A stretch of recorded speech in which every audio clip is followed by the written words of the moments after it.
Today, we'll be discussing Burned. As I said in the preview, this is such a good book. Despite Zoe not being completely sane for most of it, it's a very good book. The story is amazing. What they do to fix everything is just, that's true friendship, people. That's true friendship. So, you all need to get yourselves together. Here's a newsflash from the only high priest you have left at this dang school. Zoe isn't dead. And believe me, I know dead. I've been there, done that, and got the freaking t-shirt. Stevie Ray. It's true at that moment that Stevie Ray is the only high priestess left at the House of Night. Nefert's somewhere being crazy. Zoe's soul shattered and she's in the other world, but her body's in Italy. Heath is no more. Stark's losing his shit because Zoe's soul shattered. And in Italy, the only one that's not losing their shit is probably Aphrodite. She's trying to keep it all together, and thank Goddess for that, because otherwise this book would have been really bad. And it would have been the end of Z. So, thank you, Aphrodite. Thank you, PC and Kristen Cass, for making Aphrodite such a strong female character. Okay, so in the beginning of this book, hello, sorry, that's my cat. In the beginning of this book, the whole council back at the House of Night in Tulsa is like, whoa shit, what do we do? Zoe's dead, yada yada yada. And Stevie Ray basically wants to bitch slap all of them because he isn't dead yet. She's not dead yet. Back in Italy, the nerd herd is crying, and Stark's just staring at Zoe's body, and Aphrodite's like, get your shit together. So along with Darius, she actually gets Stark to not kill Nefert in front of all the council members. Not that I think he could have killed her anyway, because she is the queen, besides Gili, and I'm pretty sure she's pretty much immortal by now. I don't think she's really a vampire anymore. She's kind of like something else. Something different. Something weird and freakish, and that just shouldn't be. So, luckily, they leave. Then they carry Zoe to a very nice room in the building where the High Council lives. And they're discussing options and all that shit. And all of a sudden, in walks Thanatos. I told you guys a little bit about her in the previous video. She's the one whose affinity is death, which is kind of creepy, but kind of awesome. She's like the angel of death. She's like Azrael, basically. Which is so cool, because she's the only one in the High Council that is willing to help. That isn't like, okay, I'm sorry, you're welcome to stay, make Zoe comfortable, but she's gonna die. She's like, let me help you guys. Let me see what I can do. Here, use our beautiful, huge library, which I want. So Damien does what he does best. He goes to work. He studies like his life depends on it. Even though it's Zoe's life that depends on it, and not Damien's. But I still love Damien. Damien's awesome. And it's actually thanks to Damien that they get the info they need. So, back in Tulsa, Stevie Ray is still dealing with the whole Rephaim issue. He's in some haunted house, and she tries to get him to admit his humanity. And the problem is, she also has to deal with bad red fledgling. She's the red high priestess, so they're supposed to listen to her, but they don't, because they like Kelowna and Nefret, and Nefret's just such a bitch, and I wish she could just die. But without her, we don't have a story, so whatever. At one stage, Stevie Ray goes back to the depot tunnels to try to deal with the bad red fledglings. But they know she's coming. They know. And they set up a trap on the roof to catch Stevie Ray. But you see, the problem with that is why it would have worked. She can't be in the sun. The red fledgling cannot go into the sun. It's like classic Dracula shit. If they go into the sun, they're going to catch on fire. They're going to burn to death. They wanted to kill her. Yeah. But I think it's in the previous book, or in the beginning of this one, she and Rephaim actually exchanged blood. Not gonna go into too much detail there.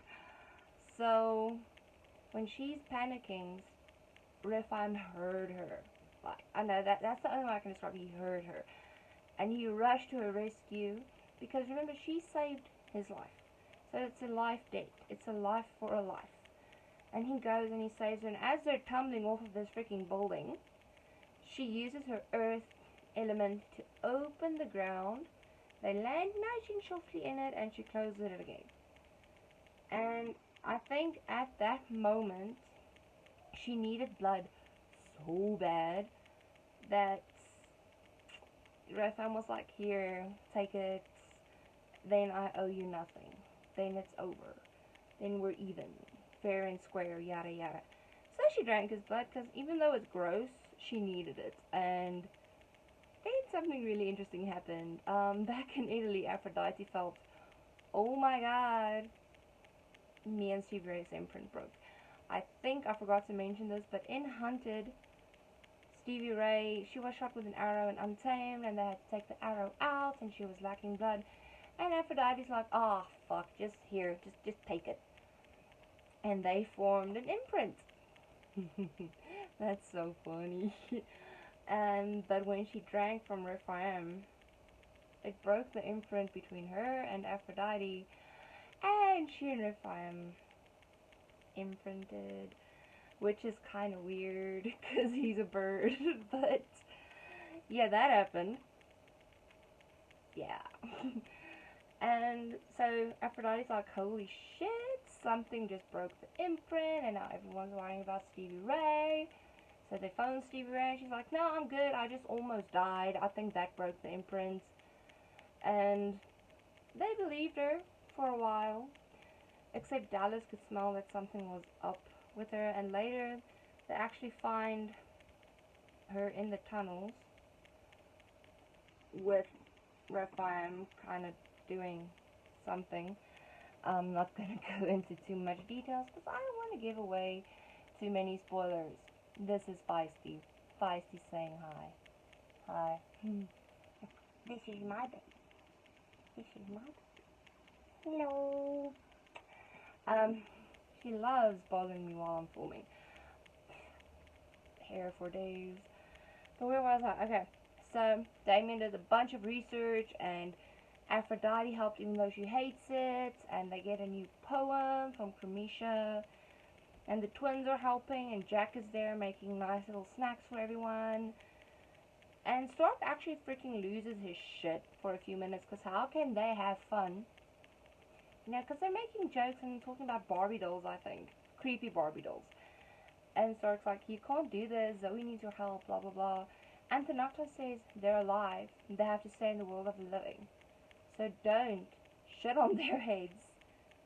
Help them.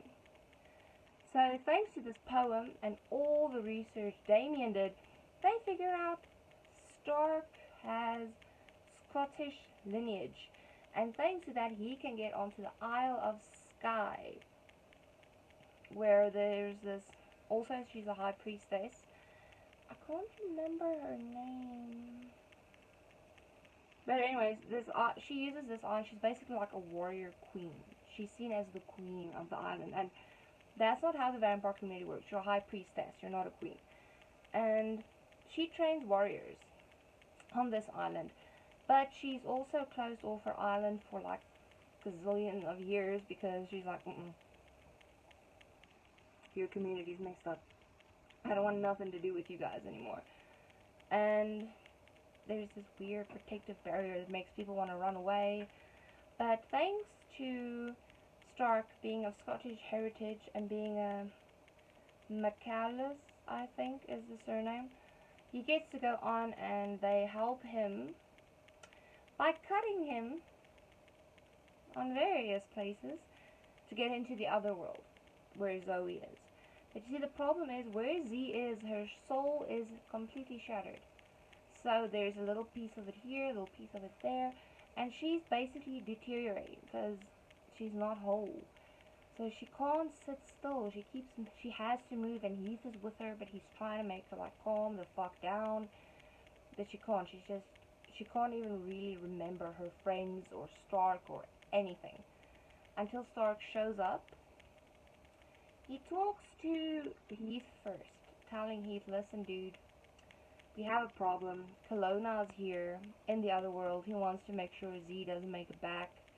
But you need to move on because Zoe can't put herself back together if you don't move on.